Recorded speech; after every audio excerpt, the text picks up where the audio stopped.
efeitos do álcool. A gente vai ver agora na reportagem da Valéria Almeida. Um gole. 2 goles. O copo inteiro. Com ou sem colarinho, não importa. São infinitas rodadas, incontáveis brindes. E a sede dos boêmios parece que aumenta no fim de ano. O problema é quando a festa se muda da mesa para a rua. Um estudo da Associação Brasileira de Medicina de Tráfego indica que 54% das pessoas que dirigem misturam álcool e volante. Eu, você, todos nós já escutamos a frase: se beber, não dirija. Mas afinal, que poder o álcool tem de nos tornar incapazes de fazer coisas do dia a dia, como assumir o volante? O jornalista Lupércio Tomás, um especialista no trânsito brasileiro, estudou os efeitos do álcool sobre os motoristas. A gente tem o que a gente chama de tempo de reação, né? Que é aquele momento em que você detecta um obstáculo e pressiona o freio do carro, né? Então, esse tempo de reação, uma pessoa sóbria, é de 1 segundo aproximadamente. Quando ela está embriagada, pode subir até 2 segundos. Ou seja, o espaço que o carro vai precisar para parar fica maior e aí pode ocorrer um acidente. Mesmo em doses pequenas, o álcool prejudica vários sentidos. A sua reação torna mais lenta, o campo de visão fica reduzido, você ouve menos e tem a questão da concentração, que é o pior, né? Você fica meio zuretão, assim, você não consegue manter o foco no trânsito, que é a coisa mais importante quando você assume o volante de um carro, né? O neurologista Fernando Morgadinho usa a réplica de um cérebro para mostrar as áreas mais afetadas. O cérebro é todo atingido pela onda do nível de álcool, mas tem algumas regiões que são mais sensíveis, como por exemplo aqui embaixo, a região posterior occipital, o do cerebelo, onde é justamente o controle da parte de equilíbrio. Outra região importante é a região frontal, é justamente a região da decisão, quando você tem que decidir se você vai ultrapassar ou não, se dá para ultrapassar ou não, essa região é importante. Se você tomar uma decisão errada ou mal adequada, há uma dificuldade de coordenação, você então tem um acidente com risco para você e para os outros. Sabe aquela história de que foi só um copinho e não tem perigo? Não engula essa história. Qualquer quantidade de álcool pode prejudicar a concentração. Por isso, copo e carro devem ficar assim, sempre longe um do outro. Não existe limite seguro. Não existe limite seguro. A gente prometeu que ia falar quanto que pode beber e dirigir. Não tem, né? Assim, não tem nenhum cálculo que fala assim, ó, se você beber até tanto não vai ter problema. Qualquer quantidade pode realmente trazer um problema, até porque os limites são muito individuais e qualquer pouquinho aumenta o risco. Que risco você está disposto a correr? Essa que é a questão que a gente tem que se perguntar, né? Então é realmente perigoso.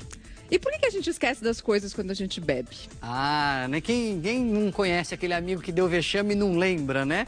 Acho que aqui mostra, assim, como que o cérebro carrega a nossa informação, né? Um caminhão de informação. A gente está o tempo todo recebendo informação. O tálamo, ele é o receptor de todas as informações do cérebro. Ele carrega, né? O cérebro carrega, passa pelo hipocampo, que vai guardar as memórias, lançando para o lobo frontal, essa região da frente da cabeça, que faz o filtro das informações, e aí o córtex vai guardar, né? Ele vai memorizar, depois quando a gente dorme, as memórias são consolidadas, etc. Então é um caminho, uma coisa depois da outra. Mas tem obstáculos nesse caminho, né, Mari? Vamos ver. O que pode acontecer? O que pode surgir no meio do caminho aí? No meio do caminho surge uma taça de vinho. Já ou era. Mais um pouquinho. Aí pronto.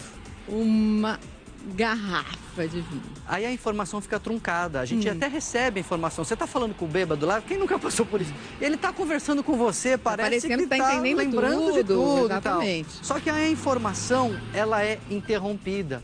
O tálamo manda para o hipocampo e ele não consegue mandar para o lobo frontal ir para o córtex e aquela informação não é consolidada. Aí na manhã seguinte ele fala, quem? Eu? Fiz isso? Não lembro de nada. E aí tem o videozinho que cai na internet que mostra que ele fez. É isso mesmo. Tem uma pergunta do nosso auditório virtual, vamos dar uma olhadinha aqui na dúvida da Débora. A sensação de dirigir com sono é a mesma de dirigir alcoolizado? Débora, para responder a sua pergunta, a gente até tem uma arte aqui que a gente vai começar a mostrar para explicar um pouquinho sobre os efeitos da ressaca, que tem a ver com isso que ela está falando, né, doutor Dirceu? Vamos dar uma olhada aqui, então, nessa nossa ilustração. Tá lá, fulaninho começa a beber e vai direto o efeito do álcool no sistema nervoso central, é isso? A absorção cai na circulação, vai ao fígado, passa pelo fígado e rapidamente chega ao sistema nervoso central. O efeito é imediato, né?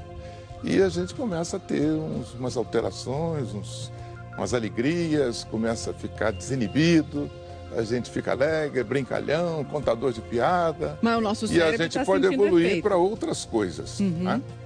Por que acontece isso? As sinapses são atacadas, né? Os neurotransmissores são atacados pelo álcool. O álcool inibe a ação desses neurotransmissores e as coisas não chegam lá em cima como deveriam chegar, né? Como acabou de ser explicado ali. E aí passou o tempo, o efeito do álcool vai embora. De 6 a 8 horas depois a gente acha que está tudo bem, mas na manhã seguinte acorda com ressaca. 6 a 8 horas depois da gente ter tomado um pileque, a gente já queimou todo aquele álcool. Se nós soprarmos o bafômetro, tá zero, tá zerado. Mas a gente não dorme tão bem. Mas dali para frente, o álcool metabolizado ele libera uma substância chamada acetaldeído. Essa substância é extremamente tóxica e é ela que vai levar esse indivíduo à ressaca. Alterações do sistema circulatório, do sistema nervoso central, de todos os sistemas, até o sistema endócrino vai estar alterado. E, logicamente, que sinais e sintomas vão aparecer. Ele vai ter uma síndrome, né, do pós-bebida alcoólica, o pós-excesso de bebida alcoólica. E, nesse momento, ele tem alterações visuais, ele tem alterações auditivas, ele tem tonteiras, náuseas, vômitos, torpor, fadiga, sonolência, suor frio. Tudo que a gente vai conhece da ressaca. E aí a gente fica com esses efeitos também, como se a gente tivesse dormido mal, os nossos reflexos prejudicados, ou seja, o sono e a ressaca também atrapalham muito na direção.